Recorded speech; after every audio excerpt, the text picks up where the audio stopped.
Padilla. Hindi siya, tama si Wildflower, sayang yung chance. Sana kinontent na ang daming kasilunganingan, may videos to prove it.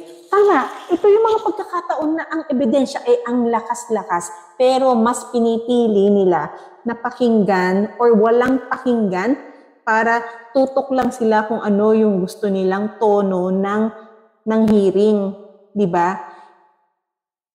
Hindi nakakatuwa, lalo yung isang Robin Padilla na nakikita mo doon na ginagawang internship ang isang Senado dahil sa kanyang kamangmangan bilang isang senador.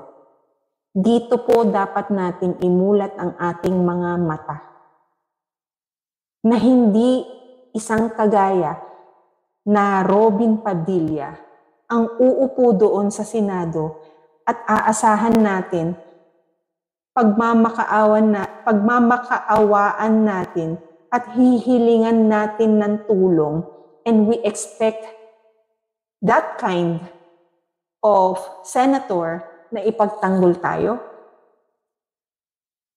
Hindi ko nakikita na dapat ang parating na midterm election ay masayang muli sa mga maling taong iuupo natin dyan.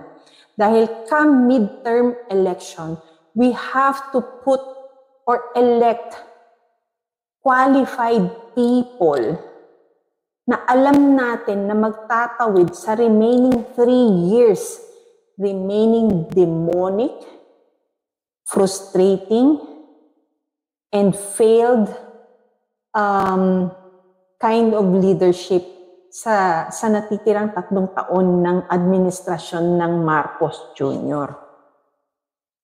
Tulungan naman natin ang ating mga sarili na hindi kagaya ng isang Robin Padilla at ng hihinang Senator Bato ang kailangan nating iluklok sa Senado come midterm May 2025 election. Why ba to? Yes, we all appreciate the effort na ginagawa niya, for KOJC, for doing the ocular, for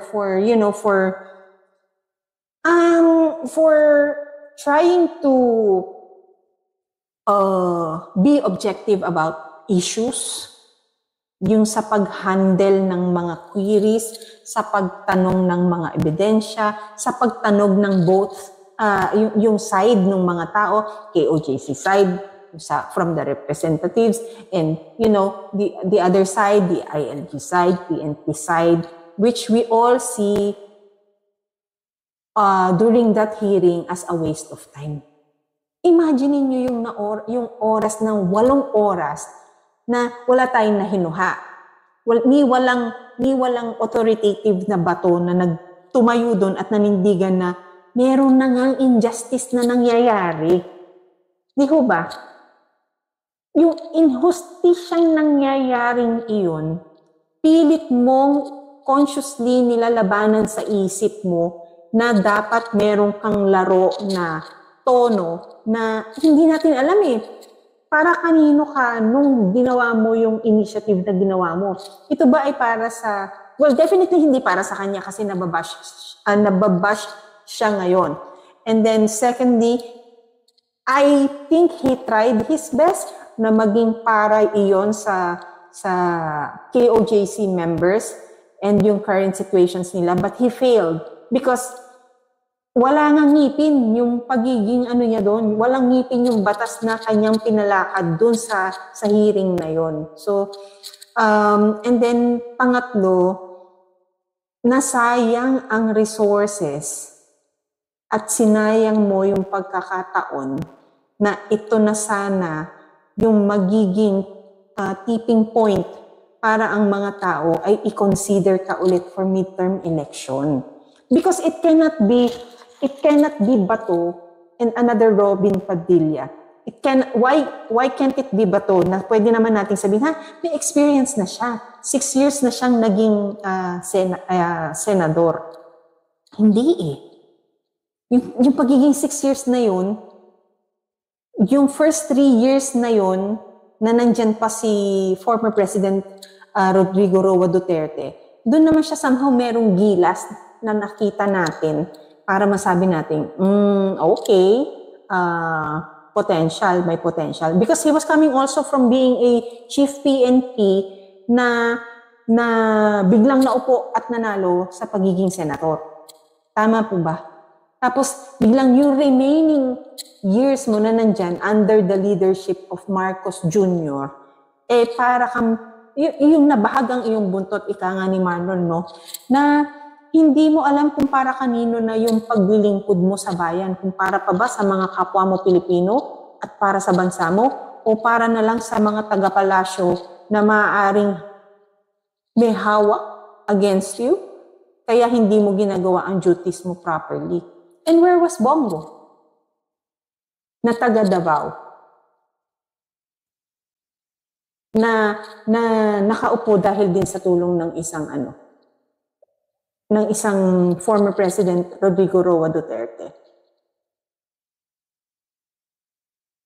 Parang tama si Ella Andrade, takot na takot kang mawalan ng boto. Hindi ka nga na-consider sa admin lineup. And here you are, standing beside Mayor Baste Duterte when he took oath as the newest member of the PDP Laban Party. Tapos, nandiyan ka sa Davao ngayon, baluarte mo, ng matagal ng panahon dahil taga-riyan ka, hindi mo matayuan yung mga taong nandyan.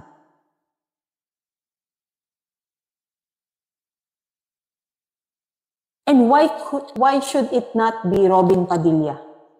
We don't need interns as senators. I don't need an action star na umupo dyan sa Senado. And I expect him na siya ang gagawa ng mga batas para sa akin bilang Pilipino. Sana nagiging elementary level ang hearing pag siya ang nagtanong. You know, the only impressive thing about him, I'd like to be very honest, yung proud siya sa pagiging Muslim niya. Dahil lagi niya, ang opening statement niya ay isang a short Muslim prayer. Tama po ba? Is it a prayer or parang greeting? I think prayer, yung ayoko na lang sabihin, baka magkamali ako, mabash pa tayo. Yun lang, kasi proud siya hindi siya nahihiya doon sa kanyang relihiyon. Yun lang. And then the rest, I think napaka-rookie, napaka-newbie, hindi ko alam, parang intern. So this coming midterm election, we have to at least realize something here, that these are not the kind of people again that we want to see there.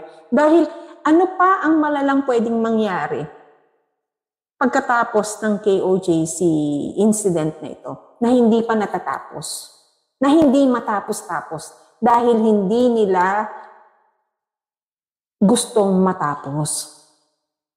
Pagkatapos ng hearing, i-augment, di ba? Yung temporary protection order, pinawalang visa.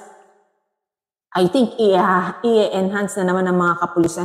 SCVI, NPO, maraming salamat po, ma'am, sa inyong tulong. I believe this is Ma'am Julia.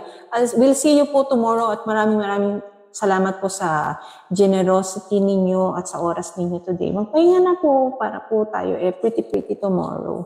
Thank you po sa pakulay. So yun lang, why should it not be Robin Padilla? It cannot be Robin Padilla. Why should it not be again a Senator Bato? Well, he had his chance. He had his moment and he's not doing anything about it. Until when ka magkakaganyan na para ka nakikipaglaro? Para mong binenta yung sarili mo kay Satanas. Ma'am, thank you. Pahinga na po sila. SCBI, NPO po. Basta no to Bato Bongo, si Robin kasi hindi pa Jew. Yeah, he's not yet Jew, but we don't need another like him, and he should start to realize that he doesn't deserve his position right now. Sayang yung upuan na merong isang taong dyan na walang laman. sa batas. And it's, yes, tama ito ha. Ito dito, ako hinuhuli ko tong topic na to, kaya lang nabasa ko na. Sabi ni C.G. Hyon, it's very unusual na hindi kinontempt ni Bato si Torre. Correct. Napaka-evident ng pagiging sinungaling mo, Torre. At alam mo yan, Bato. Yun na lang hukay. Di ba? Yun na lang hukay. Yun na lang LRAD na sinasabi niya yung long range device na yung nakakabingi daw, in-explain yun ni Agent Jonathan Morales, no? Na never daw niyang ginamitan yung lugar na yun, ng ganun. Tapos later on, ang sinasabi niya, hindi ko naman kasi alam, hindi namin alam kung anong oras ang kanilang pagsamba. Kung sinabi lang naman nila, kung sinabihan lang naman daw sila at ni-request nila ng tama, hindi na rin dapat nangyari yun. So, that's kind of also admitting that there was the usage of that device. Diba? Yan ang napakahirap kapag sinungaling. Sa totoo lang. Yung nagkakanda buhol-buhol ka na, pinaninindigan mo pa rin yung kasinungalingan mo. Tapos hindi ka na-contempt. Tapos pagdating yung ibang hearing, na konting kibot, ang panakot ninyo, contempt. Di na kayo nahiya. Di na kayo nahiya sa sarili nyo, sa mga sarili ninyo bilang ama. Di na kayo nahiya para sa kapalaran ng inyong mga anak. Di na kayo nahiya sa mga sarili ninyo bilang asawa. Yung mga asawa ninyo na babae, tingnan nyo ang ginagawa sa mga bawat babaeng miyembro sa KOJC.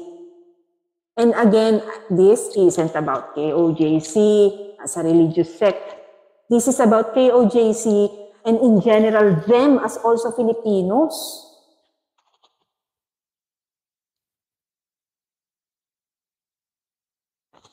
Kung kayang gawin sa kanila, ba't hindi naman sa atin?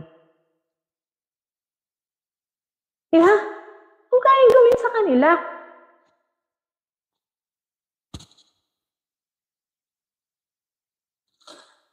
Kung kayang gawin sa Davao, bakit hindi kayang gawin sa buong Pilipinas?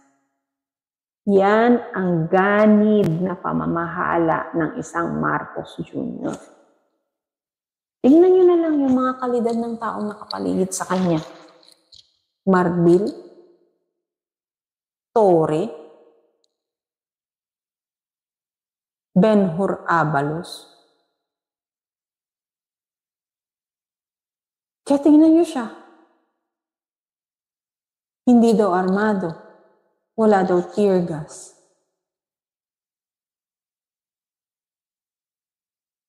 Does he look like he's sick? Yung ganun kasinungalingan na napaka-obvious na kitang-kita na namin, pilit mo pa rin pinasisinungalingan. Yung mga bagay na hindi nakakatuwa, ang dami-dami.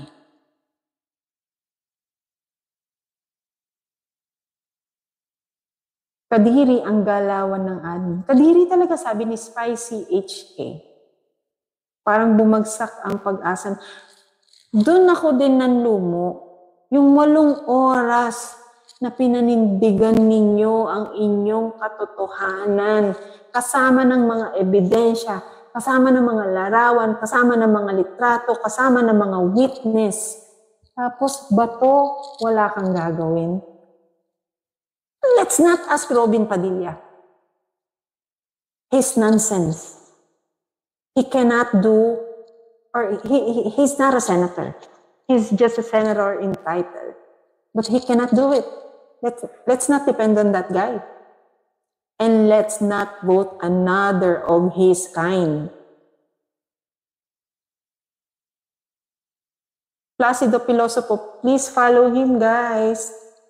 Ito po ay isa sa pinakamasipag din natin na na group leader sa ating maisog. Ang sabi niya, ano pa ba ang asahan natin sa mga taga-gobyerno ngayon? Kilos na bayan. Tama. Kilos na. Start by talking. Speak up.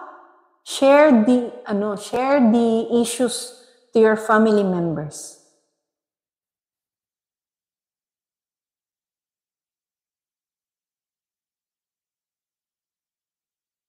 OFW updates, meron daw open letter sa ang mga police officers addressed to Marbil at Torre na di na daw sila masaya sa mga nangyayari. Sapat na ba ang isang open letter? Sapat na meron kaming narinig mula sa inyo na nalabag din naman sa mga kalooban ninyo ang nangyayari. Pero hindi sapat na i-express nyo lang ito. Mas maiintindihan namin at mas makakakuha kayo ng suporta sa amin. Natulungan din kayong ibalik yung prestige ninyo bilang mga pulis na naranasan ninyo nung panahon ni former President Rodrigo Roa Duterte, na kayo ay ginagalang, na kayo ay may dangal, na kayo ay na kayo ay proud na everyday pumapasok suot ang inyong uniforme na hindi kayo binabastos.